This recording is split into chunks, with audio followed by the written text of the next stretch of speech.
Welcome! It's book study day. We are on chapter 6, which means we only have 4 more chapters left until the end of this book. And the next chapters, this chapter and the next chapter, are heavy. They are so packed full of good information, but they're so good. So this whole book, I know I say that every week, like it's so good. But if you haven't read it and you're just listening to the book study, I highly encourage you, start reading this book because it will change your mindset about where your life is going. And I promise you, you will feel so much better. Your life will feel more on track because you are following the steps in this book. So it's so good. If you haven't picked it up yet, 5 things successful people do before 8 a.m. This is my second time going through it. And every time I read it, I'm like, wow, that didn't stick out to me last time. And it sticks out to me this time. And so again, keep that notebook, write these things down, review them. It's so good. So I'm going to jump into chapter 6. This is habit 4. So we talked about praying and meditating, which is chapter 1. And then we talked about writing or reading books, and we talked about listening to audios. So this is habit 4, and this is write and review your goals and dreams. And so I titled this From Coasting to Living Focused because she talks so much about, in this book, giving quotes from different people that your life don't just coast through life. Don't just try and drift to happiness and, oh, I'm going to get there eventually, because that's not going to have your life focused. You're going to want to live life focused. You're going to want to set those goals, set those dreams, and get on the path to your happiness and not wait for it to come to you, because it won't. You have to go out and find it. You have to set those goals. You have to live for them. So she talks in the beginning about creating a vision, dreaming, writing it down, and keeping it in front of you. That's the point. Keep it in front of you, because if you forget about it, you're not going to be able to achieve it. So you have to keep it in front of you. She says, write out your dreams and visions, allow you to really think beyond the here and now and get really focused on your future. So don't think tomorrow I'd really like to have whatever for dinner. That's not what she's talking about. While that's a good goal, you do have to plan dinner. That's not what she's saying for dreaming. You have to write out things that are forward thinking, like in a year from now, 2 years from now. Where do you see yourself? Where do you want to go? And she said your plans can start small. Maybe it's, I want to save $1,000. Maybe I want to clean out the garage or have a garage sale or, go through my wardrobe and minimize it. Make goals, write them down, and keep yourself accountable and start working towards them. On page 104, she says to think of this like programming your GPS. Before you set goals and make plans, you're just driving with no end destination. Once you write out your future, not just your wants and desires, because you will set out to live them out, okay? You're not just writing these things out and hoping they eventually come out. No, your goal is that these are going to happen. So they will happen if you write them out and you move forward into them every single day. It says even if it takes longer than you plan, you have a roadmap to where you're going. So maybe you say, I want to hit this thing in a year. I want to save $1,000 by the end of this month, or I want to save $8,000 by the end of the year. You don't hit that goal, but you're close. So don't give up on it. Say, okay, you know what? I was close this year, so I can hit it next year. I know I can. So keep moving towards it. And so the next year, keep building it up, keep doing it. She says, what could you accomplish if you programmed your GPS today? In 1 year, 2 years, 5 years, what would your life look like? The regret we experience from what we missed out on lasts a lifetime. That's what she says on page 105. She said there's a whole list in here, a whole section. I think we'll talk about it later a little bit.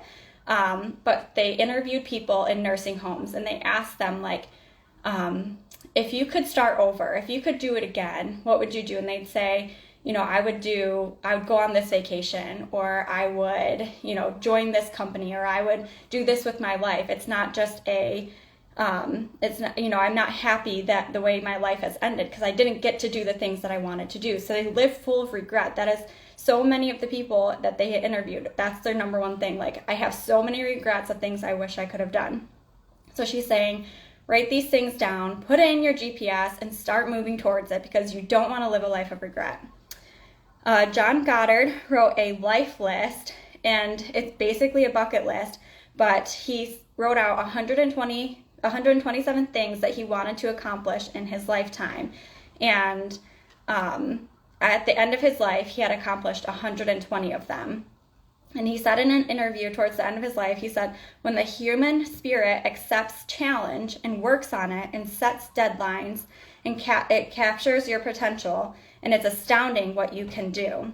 So he's saying, when you allow yourself to have those dreams, to set those visions, and you work towards them, and you tell yourself, I need to do this by this time, and you pursue it actively and don't just try and let it happen to you, it's amazing what we can do because we put that belief in ourselves. On page 107, there's a quote from Arnold Schwarzenegger too, and it says, if the captain of the ship doesn't know where he's going, the boat will just drift around the world and end up nowhere.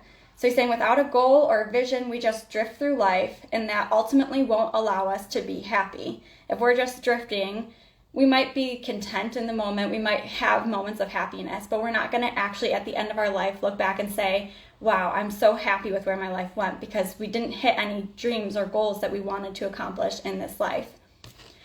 It says, I put live in the regret-free zone. And then page 108, it says, give yourself permission to succeed. We stop ourselves so many times from pursuing our goals and our dreams because we say, oh, I just can't do this. Or like, in a book study I was in last night, it was like you tell yourself these lies, like, I'm being selfish if I want to hit these dreams or goals, or now's not the right time for me. I have so much else going on.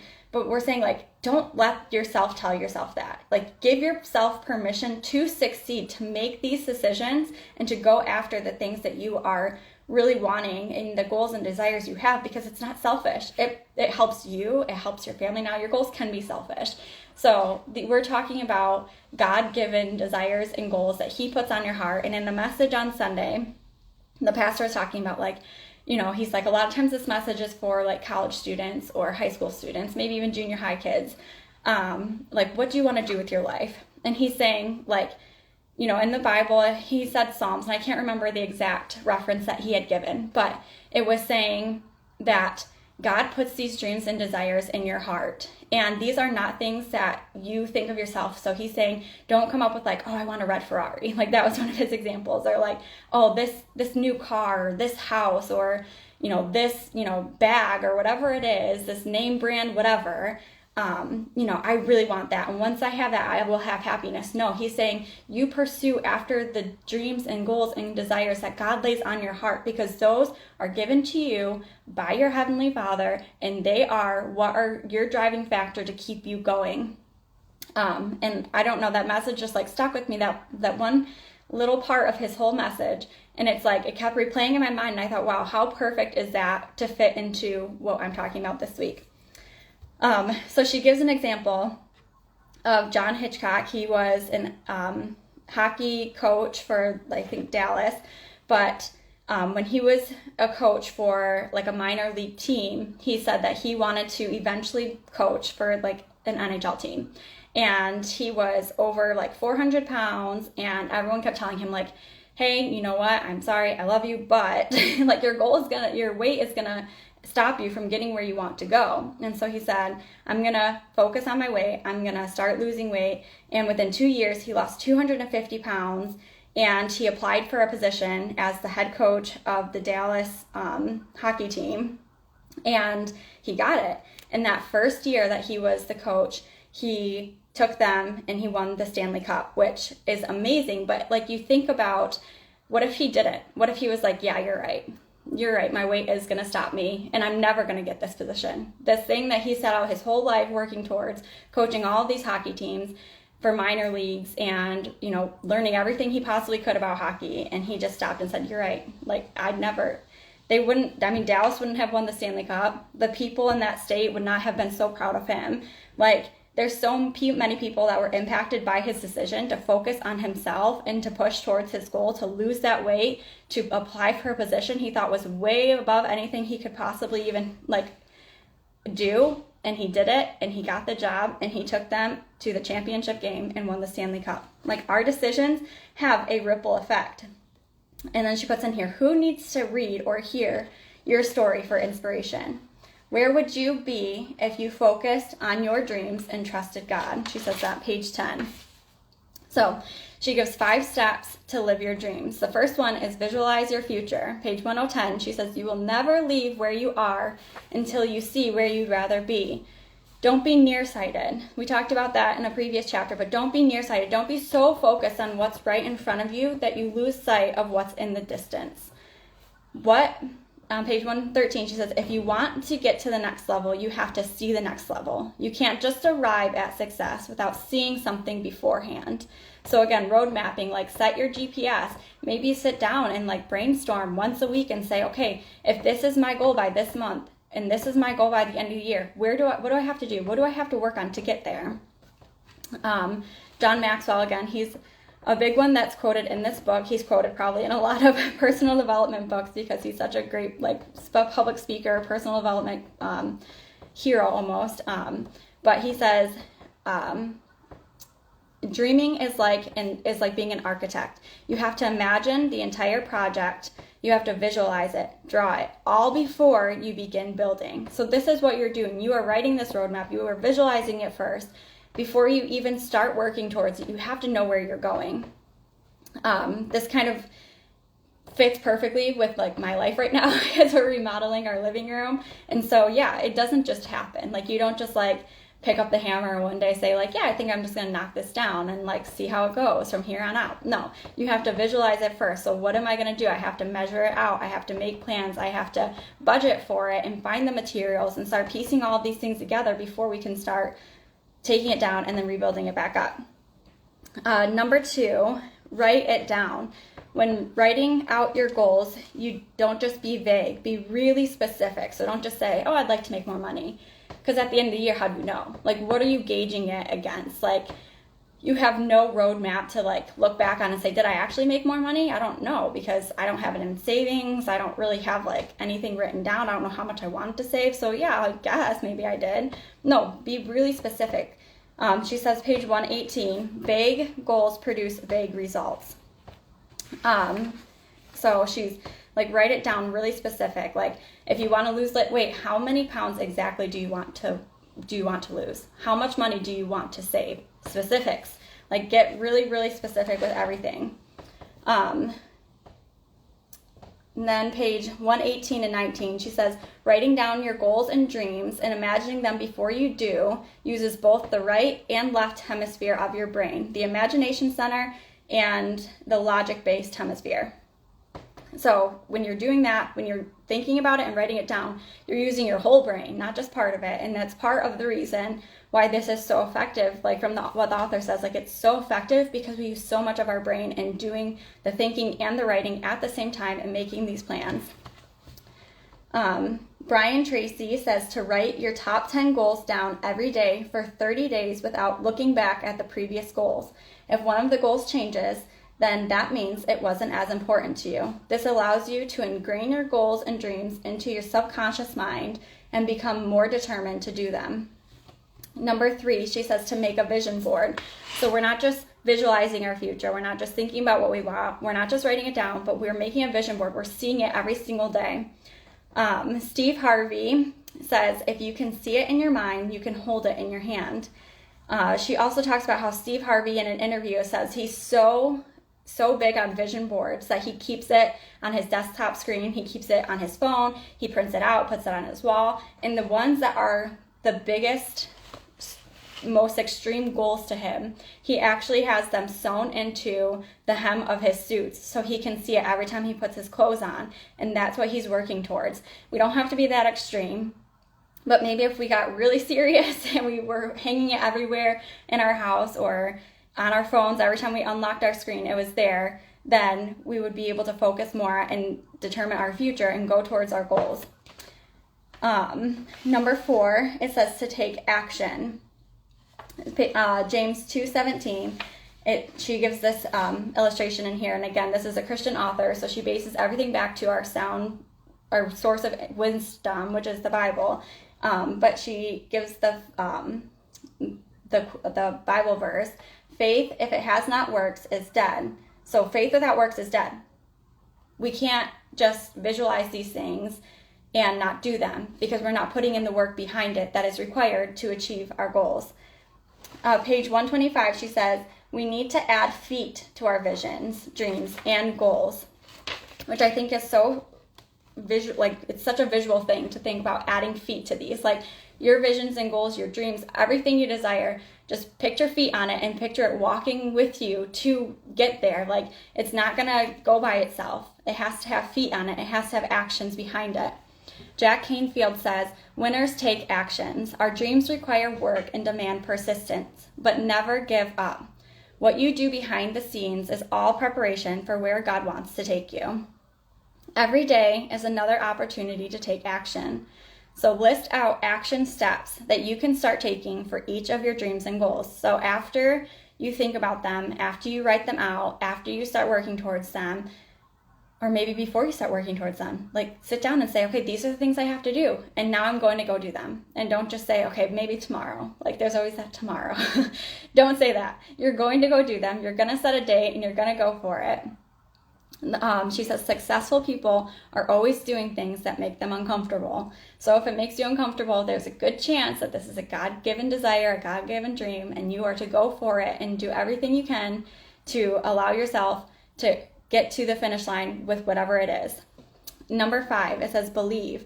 Eleanor Roosevelt said, the future belongs to those who believe in the beauty of their dreams. If your dreams are currently possible, then you're not dreaming big enough. The author says that on page 129. And I think that's like so challenging, because we think like, well, what do you mean my dream's not big enough? Like, if I want this, like, maybe I don't think I can save $1,000 next month or in the next 6 months. Like, how is that not big enough? Well, if you actually can, and you think like, okay, yeah, it just takes, not eating out so many times, or maybe I'm not, shopping on Amazon as much, whatever it is, like, if it's that small that you can easily attain it, then it's not big enough. Push for something bigger. Yes, that's a great goal. Keep that. If you need to save yourself $1,000, go for it, but think bigger. Show your belief in your dreams by speaking them.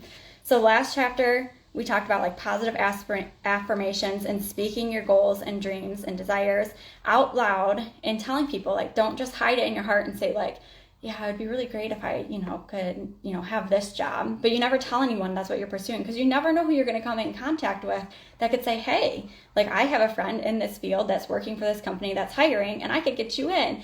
That might not happen if you don't vocalize what your dreams and desires are. So tell people about them. Don't let them be embarrassing. Yeah, is it uncomfortable when people think you're crazy because you have this dream that is unattainable? Yeah, it's uncomfortable. But you know what? God is not giving that dream to them. He's giving it to you, and it's your dream to go out and pursue. It says, whether you wholeheartedly believe your goals will happen in the time frame you want, don't speak it to yourself. Don't say, I'm never going to get this. I'm never going to get where I want to be by the end of this year. Only speak life and positivity to yourself, especially regarding your dreams. The highest expression of your faith in God is gratitude for what he is about to do in your life. She says that on page 131. And I think, like, oftentimes we only thank God for the things that he has done. Like, oh, thank you for providing our food. Thank you for the house that you've given me. But are we thanking him for the things that he hasn't done yet? Like, thank you for this path that you put me on to reach this goal that I haven't attained yet, but I know I will because it's given to me from you. Like, we don't thank God for those things. And I think reading that quote, like, the highest expression of your faith in God is gratitude for what he is about to do in your life. Not just what he has done, what he is about to do. Have faith that God will bring the increase to your life without seeing it first. God will not withhold any good thing from those who walk uprightly and follow him. That's Psalm 84:11. She says, a grateful heart is a magnet for miracles. And we touched again on gratitude last week and speaking life and affirmations, all those things. But I thought this chapter, I went through it way quicker than I had anticipated, but it was so good. I think there's so much more packed into this chapter than I even touched on here. Again, like, every time I read through this section, I think like, wow, I didn't think about that last time. But it's such a good book. It's such a good, like, study. I love going through it because every week I'm like, oh man, that kind of stepped on my toes, or oh yeah, I forgot, I have to start doing this. And like we talked about the audios a couple weeks ago and listening to things and learning things, like, in all of your spare time, those little pockets where you're brushing your teeth or you're doing the dishes, whatever it is, listening to something and learning and growing yourself. But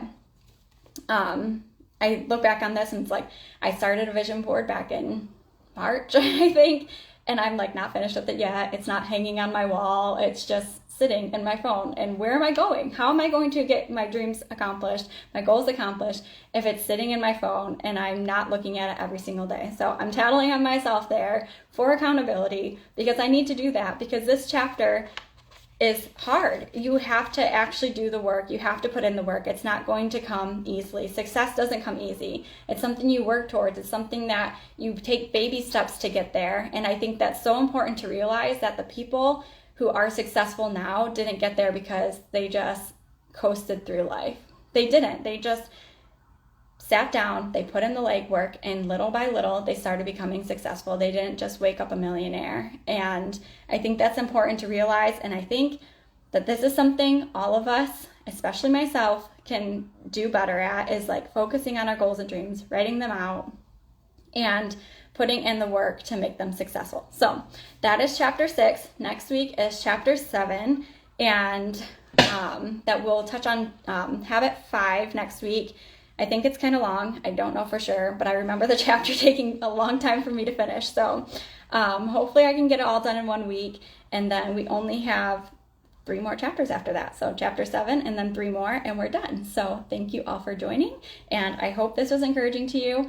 So I'm going to probably go finish my vision board after I finish school with Juliet, because I need to get that printed. I need to get it hung up, because otherwise I am just coasting through life and I'm not setting my dreams and goals as important as they should be. So thanks for joining in. I will see you guys next week.